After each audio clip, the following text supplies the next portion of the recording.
Hey everybody, it's Safi and Marco, Dish Out on Movies, the only movie review show on YouTube to review movies in terms of food. And it's just Marco here once again.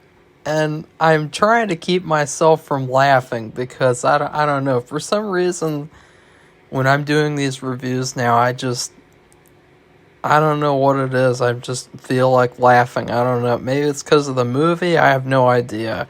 But I am finally here to review another movie made by the Hale brothers. The first movie I reviewed was Entropy, and did I review that last year? I can't remember, or the year before.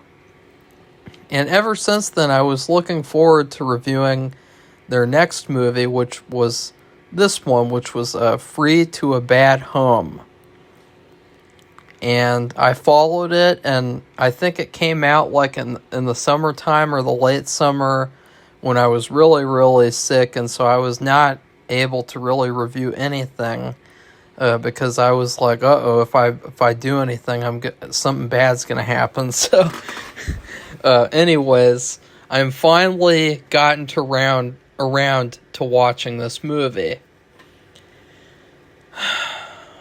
And well, let's just, for starters, I think if you're a fan of the other movie Entropy, what I could say is that this is the movie that maybe the people in that Entropy party watched on TV. Like, I know they didn't watch anything on TV, but if that group of people watched something on TV, it would have been this movie. Because it feels like a movie that maybe you would enjoy better if you watched it as like a group of people and you all could like have fun like pointing things out or just, I don't know, like, I don't know, it's such a crazy movie. It's such a over the top, like it goes all over the place, literally, and it just feels like a never-ending shitstorm because of these cursed objects. And the movie is about cursed objects that are being put in this box that will say free to a good home. And then people will get this box and they'll get fucked up, and then they'll leave it out again and they'll put free to a bad home. And the cycle just keeps on going over and over and over again through time. They say that it's been going on ever since like the 1800s or the 1960s. Like, it's been going on forever. And it's so funny because I have I have experience with a cursed object, and so I can give you my expertise on the subject matter, and I can tell you how accurate it is against this movie. Well, it is a little over the top in terms of, like, compared to what I went through and then compared to what my other friend went through when I gave the piece of the brick to her. And, I'm not going to go into that whole story, but let's just say this. Like, look, when you get a cursed object, you immediately feel differently. And for me, like, even right after I ordered it, that whole afternoon after I ordered it, I felt stabbing sensations in my stomach. And I thought it was like food poisoning, but it was just so out of nowhere, and I didn't eat any bad food at all. And it was horrible. And then it went away. And then there's just so much stuff, like everything felt wrong. And as soon as I opened it up, I immediately got a negative feeling, but then I got another feeling that was like a really good feeling. And it was just a really, really weird sensation of like, somehow like the energy in this object or whatever is in this object is making me feel things that I wouldn't have otherwise felt. And so it'd be very hard to portray that on film. And then, of course, everything goes wrong. Everything. It's not... I don't know necessarily, like, if something could possess you, but it kind of could. And so I had similar experiences to the ones in this movie. Well, I guess one or two of them. Like, I was taking a driving test, and it was very weird because, like, my hands were shaking so much to the point of where, like, that it was like uncontrollably shaking, and it was like something else was making me make these mistakes and fail the test. And I'm not blaming whatever, but it just seemed like everything was starting to go wrong because of owning that brick. And so what I did was I called up this other filmmaker friend in Florida, and I sent it to her after a week, because after a week of dealing with this object, I was like, I'm not putting up with this shit. But you know what I did wrong? I took the brick out of the bag and I rubbed it in my hand, and I was trying to connect with the spirit world, and that was a really bad mistake to do that, because that just made things a lot worse, and then things got worse and worse and worse. And what happens, and my friend can attest to this, because she had a bunch of bad things happen that I won't go through, and I continued to have, but I've already been through all that. But what happens is everything goes wrong to the point of, like, where it's like a cartoon. Like, everything. Like, nothing, like, you might have some little, like, yeah, but, like, everything goes wrong. Everything. Everything. And you know how you stop it? You throw it in the trash. I'm not joking, too. You throw it in the fucking trash. Like, that's all you have to do. You don't take it and put it in a box and write "free to a bad home" on it. You throw it in the fucking trash. You Nimrod. You throw it in the trash.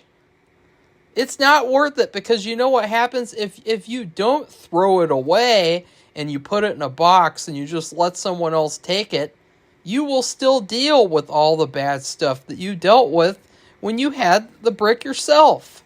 It won't be as intense because it's far away from you, but and so I thought that was a big, like, well, it's not their fault because they wouldn't know it, but I'm just saying, like, that's what happens. Like, if you don't throw it in the trash and it gets destroyed, or you could destroy it yourself, but, like, a brick, I couldn't destroy it, so I just, we threw it in the trash. There are some things that the movie did get accurate, though, like the whole connections thing of, like, just everybody being connected to each other once they have the cursed objects, like, because that happened with me in a sense that, really funnily enough, the friend from Florida, she revealed that she had gone to the Winchester house in the early 2000s, and I had also gone to the Winchester house in 2018, and so it's kind of like, oh, did all of this happen because we both went there? It's really strange, like, the odds of that happening and everything. And so, that part was accurate in the movie of how everybody was connecting to each other.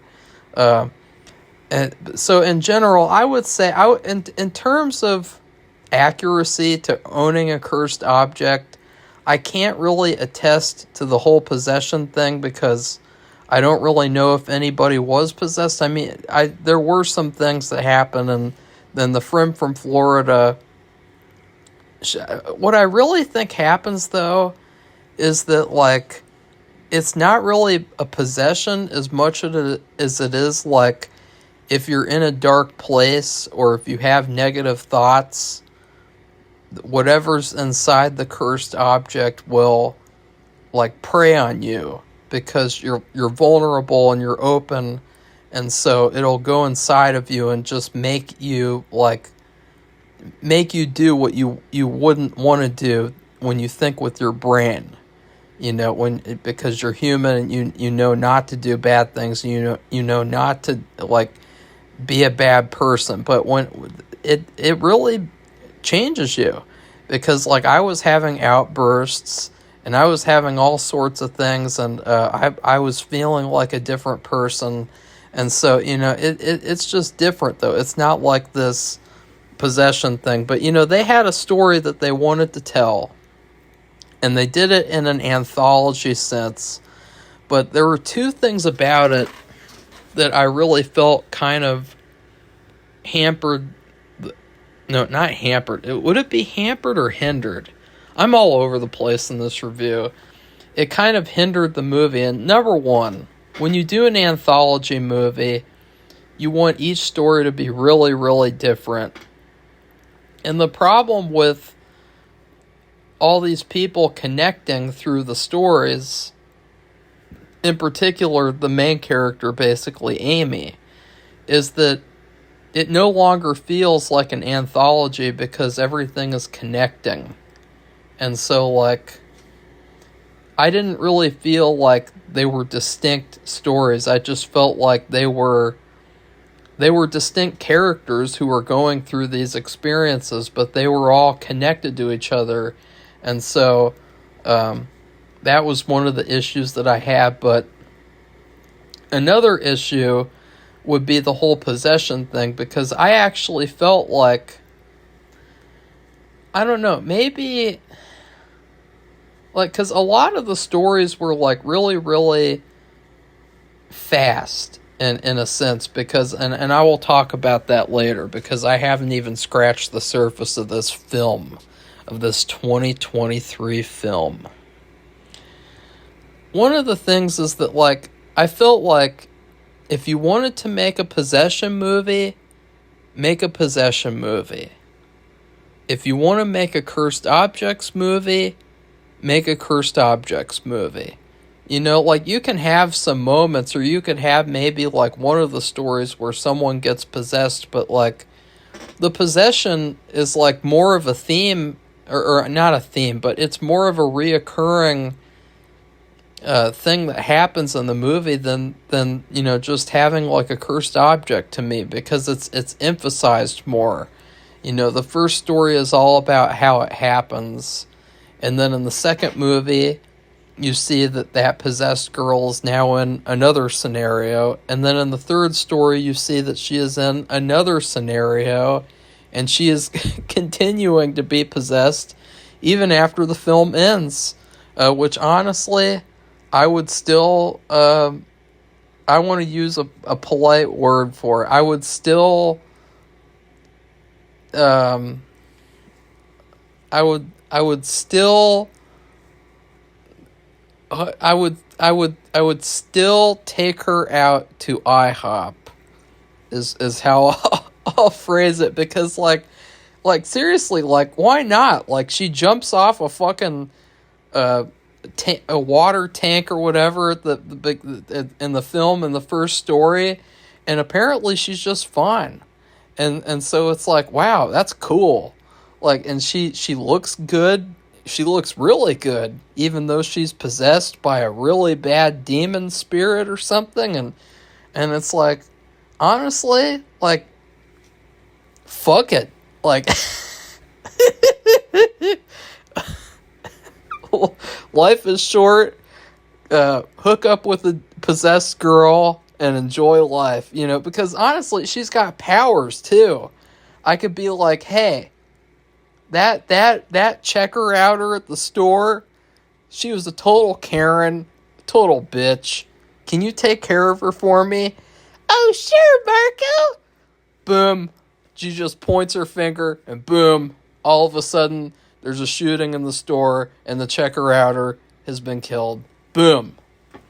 And then you could be like, hey, that person, or let's just put it into practical terms. I'm not saying that that this is a good thing. I'm just saying, in terms of, if you were in this movie's universe and you had this, like, ideal woman who's, like, the perfect woman. She's possessed, she's got powers, she's crazy, she loves to get dirty, like, she loves to get, like, liquids just, like, drenched, like, in it, like, blood, like, puke, For some reason, I don't know what it is, like this actress or this character, throughout the whole movie, she's always getting wet with like getting stuff thrown on her face or getting puked on and shit.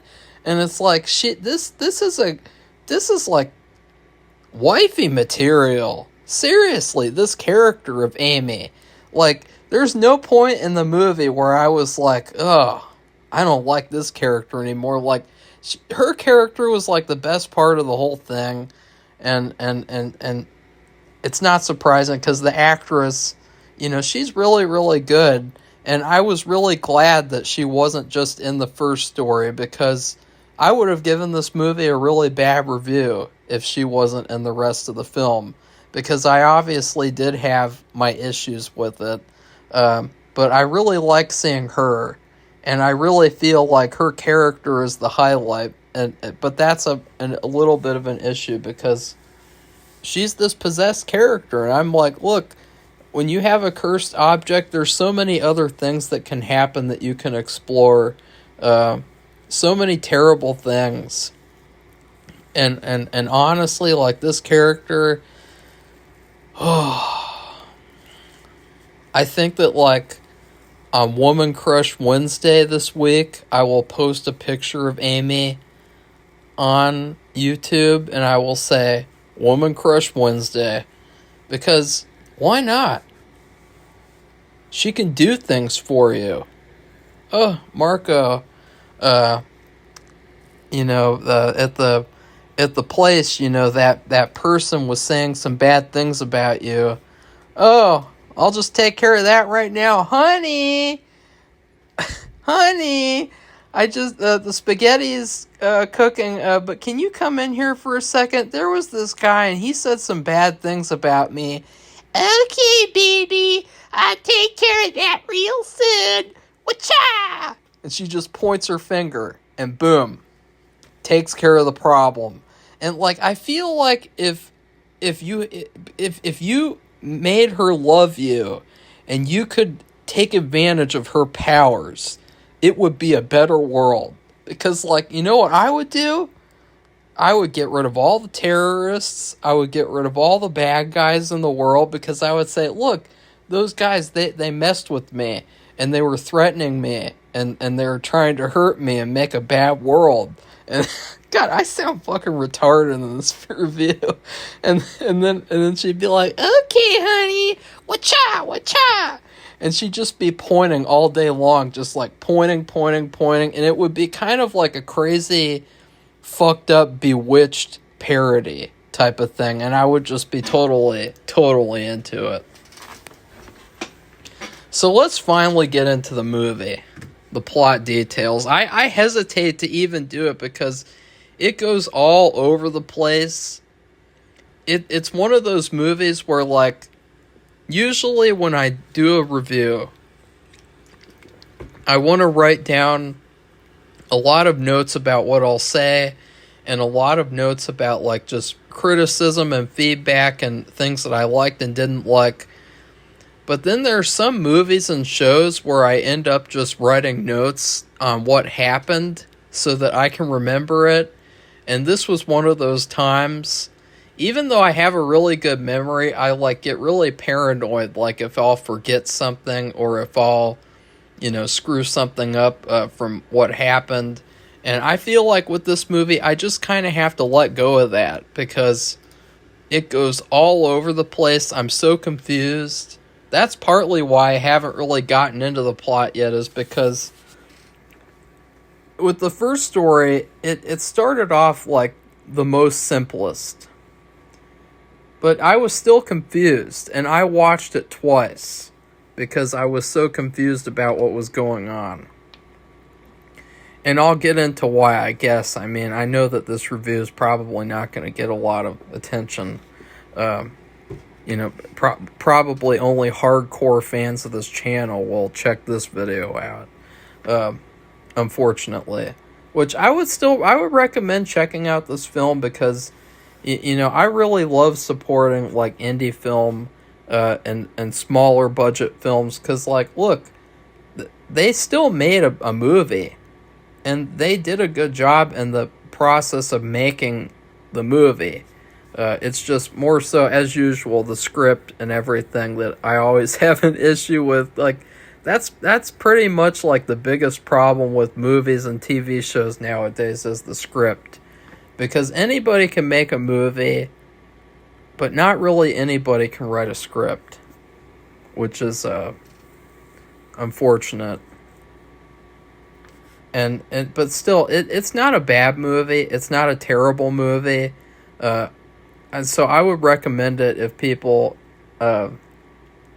if you're thinking about it, go ahead and get it, because it's free. It's on Tubi. That's where I watched it, or you could get it on Amazon. I would support that too, and just support indie film, and support films that are made in Ohio, which is a rarity. Usually what Hollywood likes to do, those pieces of shit, they like to make a story set in Ohio, but then they don't shoot it in Ohio, they shoot it in California. Or like with the shitty Goosebumps show, it's supposed to take place in Ohio, but they make it take place in Washington. It's like, why did they do that? Why is there this specific vendetta against Ohio? Like, I know that Ohio is a shithole, but still, if you want to make something take place in Ohio, do what the Hale brothers do, and shoot it in Ohio, and make a Ohio movie. Because I would rather support this movie than support like any other indie movie that came out this year. So the first story claims to be Amy. Now, Amy and her boyfriend are walking down, or they're on a run. See, I'm already getting things screwed up because that's how confusing this movie is. It's so complicated. It's like a complex web of stuff, and I hesitate to even get into anything. Let's just say I'm gonna go through it like really fast because I'm already struggling. They're on a jog or a run. I don't know which one because I'm stupid. And then they find the box that says free to a good or bad home. And he tries to give her this necklace, and then she says that no thanks, it has bed bugs on it. And she throws it back. And then he slyly picks up the wedding ring in there. And it's like, wow, you sly dog. She was so smart because she's so cool that she just avoided this cursed object. And then what do? Get the cursed wedding ring. Like, good job, Chad. And honestly, he really got what he deserved for, after she was so smart to reject that first object, because she knew, she felt it. She sensed that necklace was trash and that it had some dirty things going on inside it. And he still had to push it. He still had to give her the wedding ring. And look what happened. Like, good job, pal. You got your girlfriend's wedding ring on a box. On a random box in a random neighborhood in Ohio. You idiot. Who does something like that? He deserved to get killed just for getting his girlfriend's wedding ring out of a random box in a random neighborhood. What the hell? Or, as we should say in this scenario, what the hell? So she's really sad all of a sudden. We jump to years later or a year later or something. She's really sad. She lives on a farm. Or I guess she used to live there and she's come by to visit it. And and she's just like lounging around, and she like goes into the woods and she touches the ground and shit. And it's just, every anthology story in this movie starts off with like 10 minutes of a character or characters like doing something really boring, and then after that the story actually starts to happen. And so in the first movie, Amy is like just like doing random stuff and she's really sad and alone. And then in the second story, you have this guy who's broken into a house and he walks around it for like 10 minutes before the story starts. And then in the third story, you have these girls who are in a car driving around for 10 minutes, and then the story finally starts when they get to this party. And it's like, I felt like that was another thing too of like, don't do that. Since it's an anthology movie, you know, don't have every story like have the same kind of structure like that where 10 minutes of snooze fest city and then finally they get to the story. And so the Amy's friend comes over. I can't remember what her name was, Jill. And she comes over and also the main girl, I already sensed something was off about her because she did what aliens don't even do. And she was going to eat a tortilla chip without any salsa. And as soon as she started to do that, I was like, there's something going on with this girl right here. Like, nobody does that. Nobody. You have to be a real weirdo to eat tortilla chips without salsa. It is like torture to do that because it just feels like something's missing. It's like if you go on like a date with yourself or something. Like, it just don't do that. I've never been on one, but you know, so I wouldn't know, but like don't do that. You know, don't eat tortilla chips without salsa. Like, I feel like the worst people in the universe wouldn't eat chips without salsa. Like, even the most evil people, even Jeffrey Epstein, wouldn't have eaten tortilla chips without salsa. Like, even the devil himself, if the devil came onto the earth and he was here with us, he would not eat tortilla chips without salsa. You have to be really, really weird to eat tortilla chips without salsa. And her friend comes over to visit her and bring wine over so that they can drink more wine. Like, these girls were like wine addicts. Like, they had a problem. They had a real problem. They were like a couple of sips away from being a Karen. And now this drinking wine scene is probably one of the funniest scenes I have seen all year. Because they are drinking it in such a hilariously fake way that you can see it very obviously. Like, it's not like in a movie or a scene where like they're kind of faking eating or drinking and, you know, it's like it's not very noticeable. It's like you can clearly see that like one of them, she picks up the glass and she drinks and the wine touches her lips and then she puts it down. She's like, that's really good.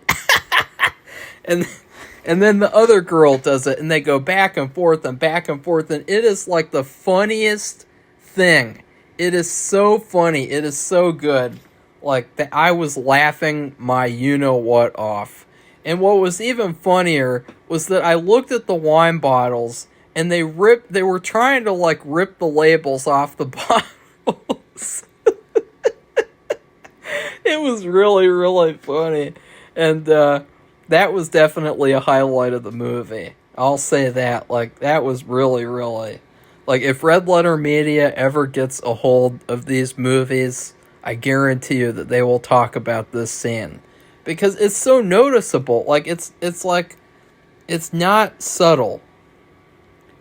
Amy does a little bit better of a job at it because you have these shots where, like, she's cupping the glass with both her hands.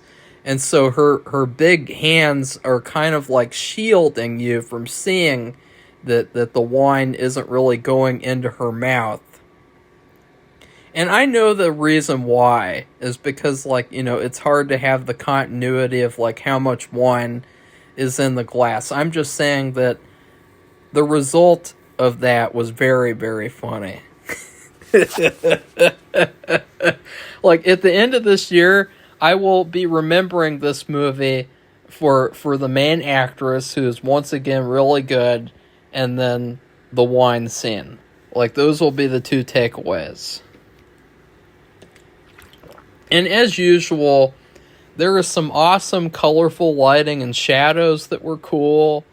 And now this was the weird part, where they really jump around a lot in this movie. They jump around, and then they do these twists, and it's really hard to keep up with, like, what is going on, because I really didn't get what happened at all. And I thought that there was some sort of a weird thing where, like, she killed herself, and then they showed that, like, an hour earlier she killed her friend or something, and I was like, what happened? And then I was like, look, even though this movie is really confusing, I could really make a video all in itself of just ranking the shots in this movie. You know, like, from worst to best, because, like, there are so many good shots in this movie that, like, the actors in this movie should really be thankful, because they have some really good, like, shots that they can put in their reels. Or just even on IMDb, you know, when you look at their pictures, you know, if I was in one of these films, I would just have a bunch of shots from this film on my IMDb page, because, like, this movie looks good, even though it has a small budget. It has a small budget, but it has a big cinematography, if that makes any damn sense.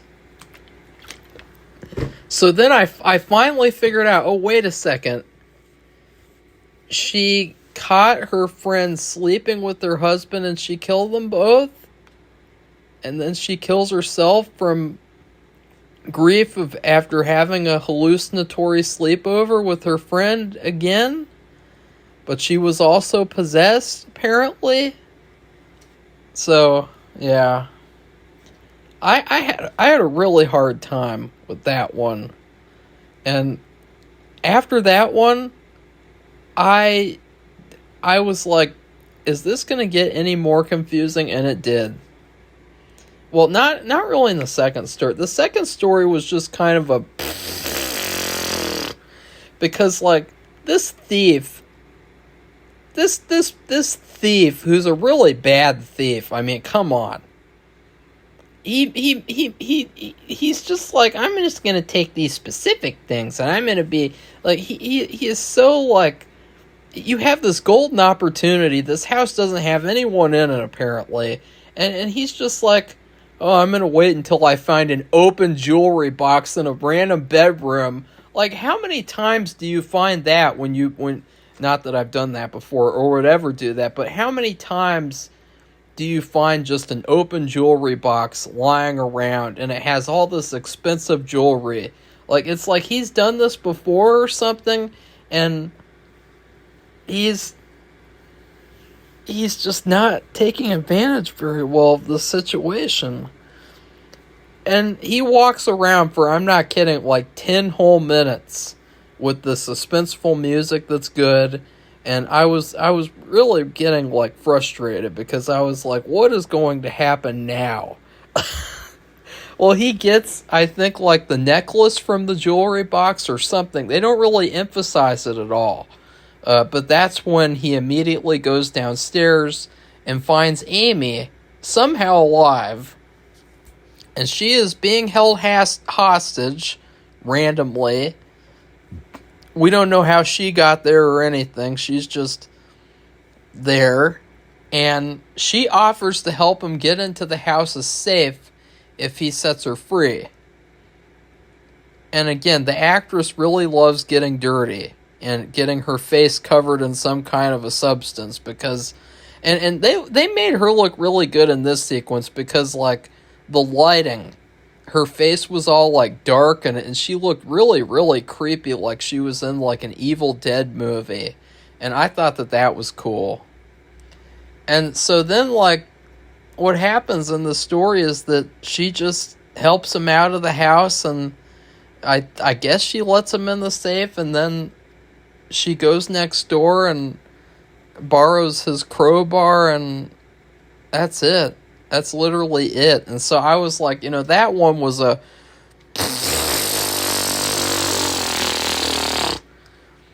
I don't know how any more clear I can make it. And this is where we have like another hilarious part, is that Ryan is at home. Ryan is the thief. He's at home, and I guess he's in bed and he's sick or something. It's really weird because they don't explain it or show it. And he's got this girlfriend named Julia. And she comes into the room and she's like, "Oh, you still have this necklace?" As if like there's been like all this time that's passed and they both know that it's haunted, but for some reason he's still keeping it. It's not really explained. It's just kind of like, ooh. And she's like, "Are you sick? Why are you keeping this?" And then she just leaves. And then she says, "What an asshole." Really, really weird. Like, she's a weirdo. And her story is the last story, Julia. Julia is the only character, though, that has common sense, I guess, because she actually does throw out the cursed item. And I guess she gets saved. I can't really... because there's... We'll get to it. Should I even go through it? I don't know. She's got these friends, and they're all addicts, and she's also got the wedding ring, I guess, and then she's got these earrings. I don't know why the wedding ring is there, or how it got there, or anything. She goes on a car ride with her drug addict friends, and they're all addicted to eyedropper drugs, which, that was kind of different. And I really like the way that they did the car driving sequence where they had the projection outside the windows instead of actually filming driving. I thought that was the best thing to do, because it looks really stylish and it looks really cool, like a David Lynch movie. And so, yeah, they just go on and on for 10 minutes, and finally they get to this party. And to get into it, though, you got to go through cardboard tunnels with, like, stuff written on the walls with, like, Christmas lights or Halloween lights. Like, on one of the cardboard walls, it says, 666, baby! Exclamation point. And they get into the party, and there's a coffin in the middle of the room, along with all these big guys with creepy masks on. And I thought that was kind of cool. That's a cool idea. That's a fun thing. It looks like the setup to a snuff film, but that's a creepy scenario right there. And it's very Halloween-y too. This movie probably would have been better released around like Halloween time, especially since you have that whole sequence with this last story that takes place on Halloween, I guess. But we find out that Amy is inside of it, and it's really funny because when they open up the coffin, she has this really big shit-eating grin on her face. And then the guys, they throw up all over her because the drinks are making them all puke for some reason. It's left to your imagination. And she does a monologue about the themes of the movie, which I think is another theme in these Hale Brothers films, is that at one point, one character will have a monologue where they explain kind of the intent of like the themes that the writers thought, or I guess that they thought when they were making the film. And like with this film, it's like every object has a story, and like something about like spreading around the objects to different people and spreading your suffering and stuff. And she's evil and she's possessed, and all these other guys are possessed too. And then they start killing them, and they're trying to get away, and then they're dying from drinking those drinks, and so they're puking to death. And the blood looked really cool too. Like the blood was nice and red, and it was bright, and it was colorful. And I liked the effects of like the kills. So for such a small budget, they look good. And Julia fights off an attacker, and she does the only smart thing that anyone in this entire movie does, which is she takes off the earrings after Amy hints to her that she likes her earrings. Because that was the hint that, like, oh, those earrings are the things that are cursed. That's when Amy leaves and the police come and save her. But then there's this thing where, like, Amy's really struggling and we see, I mean, not Amy, Julia's still struggling. And then we see this, like, random dead body at Amy's house and it's like, is that supposed to be Julia? Who's that? Is that some other random whammon? And a big issue with this movie, too, is how the stories don't really feel connected to the real world. Like, in the first story, it kind of makes sense, you know, because they're in the middle of nowhere. You know, they're just in this, on this farmland in the middle of nowhere. And so, like, that makes sense. They're not connected to the real world. But then the other two stories, I don't know, it just has, the whole movie, you have this feeling that, like, these characters are not in the real world. They're in, like, the Twilight Zone. And, you know, maybe you could have done, what you could have done to make it make sense and to make it feel right is that you could have had, like, a Krampus thing. You know, like in that crappy, overrated movie Krampus, at the end, the family, they get put into that snow globe at the end of the movie, and Krampus has this, like, collection of snow globes with, like, people in them, in, like, their own nightmare universe. You could have had, actually, a cursed object, and then you'd see inside the cursed object or something like that, it has trapped all the people in this movie into, like, a pocket universe. And like, that would have been better, too. Because it really felt like the people that they showed in this movie were the only people on Earth. For some reason. I don't know why. It just felt like everybody was disconnected from the real world. Especially Amy. And Amy starts to go around like a really screwed up Santa Claus.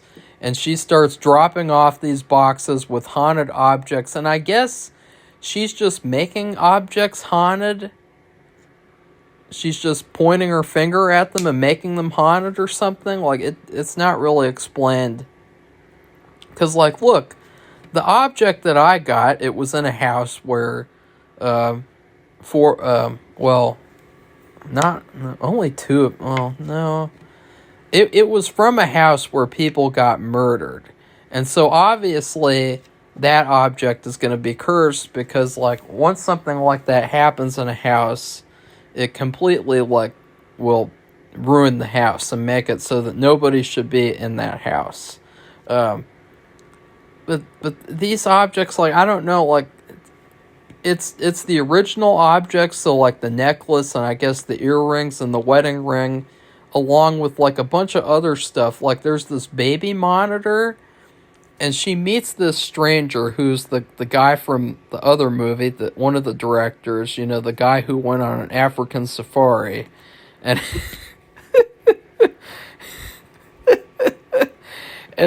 and he finds this baby monitor, and she's like, don't need it anymore. It's like, when did you ever need it? When did Amy ever get pregnant? There was never any Rosemary's Baby in this movie. And I was like, was she just saying that? And she just, like, randomly chose to curse a baby monitor because that's how evil she is. Like, she wants a mother that's expecting a child to find this baby monitor that's now cursed. Like, you know, that's a good idea, but, you know. So then they have this whole interaction which leads to her pointing the finger and killing this random family in a house. And she drives off and leaves this guy to discover that scene. But before she drives off, she kisses her index finger and her middle finger and then, like, waves at the guy. Like, that was really funny, too. And the film ends with, in my opinion, the best scene of the entire movie. The best scene of the entire movie was this ending scene. which kind of felt like it could have been a teaser trailer for this movie. Like if you had just released the ending to this movie on YouTube and put Free to a Bad Home teaser trailer, it would have been very fitting. Because you have this woman in this garden and she's doing some gardening, or we think that she's doing gardening. And she's like ripping at the ground or something, scraping at the ground, and then we see there's blood dripping all over, and it turns out that she has been cutting off pieces of her face and her ear and everything, and it's so gross. It's such a good effect. And she cuts off more stuff, and there's blood everywhere, but we see that she has the necklace, and she also has the box that says free to a good home. And then her husband arrives home, and he's like, WTF, and that's where the movie ends, with her, like, showing him the necklace and everything. So, I really thought the ending was the best part, because it was the most straightforward part of the movie, and it was the part of the movie that was the most creepiest. So, in terms of food, I'm going to rate each story individually, since it is supposed to be an anthology movie. The first story, Amy's story. Well, I'm just going to rate Amy. I'm going to give Amy an extra large chocolate peanut butter milkshake. And then the second story, the thief story, the Ryan story, I would give that like a bag of, like, I don't know, like those really gross, like, healthy chips, like they have like kale chips and like vegetable chips and stuff like that. Like, I give the second story like a bowl of vegetable chips. Because, like, there was some good stuff there. Like, there might be some good flavor in those types of chips. But, like, it just was not really it. It was probably the worst story out of the three. And then the last story was all over the place and very, very, very, very crazy. So I would give the last story a bag of Harry Potter jelly beans. And like in that Harry Potter, the first one, they have like all sorts of different types of flavors of the jelly beans. And so, you got like an earwax flavor and everything. And, Dumbledore really liked that. At the end of the first one, that's really the third story. It's like a bag of really magical jelly beans that, like, you don't know what flavor you're going to get. There's some weird flavors in there. And so, yeah. Once again, I would recommend this movie. I was trying not to be negative, but it just came out, and I had to be. Because I would say that Entropy was a better movie than this. But I would also say that I would watch both movies again, which is a rarity for, like, indie movies. Because a lot of indie movies, you just kind of watch it once, and then you forget about it and you throw it in the trash. Like that one movie last year, that martial arts movie where, like, everybody in the movie had, like, a COVID mask on, and they were trying to make it like this futuristic thing where, like, everybody in the future wore those, and they tried to make it like this stupid martial arts movie. Like, that movie was terrible. Like, like, movies like that, never watch that again. But these two movies, I will watch them again right now. And I can't wait to see their next movie. I'll watch and support every movie they do. And then maybe I will even watch more movies from this lead actress, because she's good. She's a good actress. Like, she was definitely the best actor in the movie. She stole the show in every scene she was in, because she has a lot of fun. And, like, I feel like a lot of the actors in independent movies, they're taking their work very seriously, and they're not really having fun. And so it's kind of showing on their faces that, like, they're not having a good time making these movies. And, like, she has range, too. So, like, I feel like... And that's another thing, too. I really hope that they never make a movie without her, because I feel like if they do, I'm going to give it a really bad review. Because I just feel like she is like their good luck charm. Because she's so good, and they're really good at using her in their movies. And you know, even though the scripts can be flawed, she will stand out, and that is like a good thing for her. So yeah, please like this video and comment and subscribe to our channel. This video was all over the place, just like this movie. And that is just what happens. When I watch a movie that's all over the place, my review will be all over the place too. So goodbye, everybody. See you soon.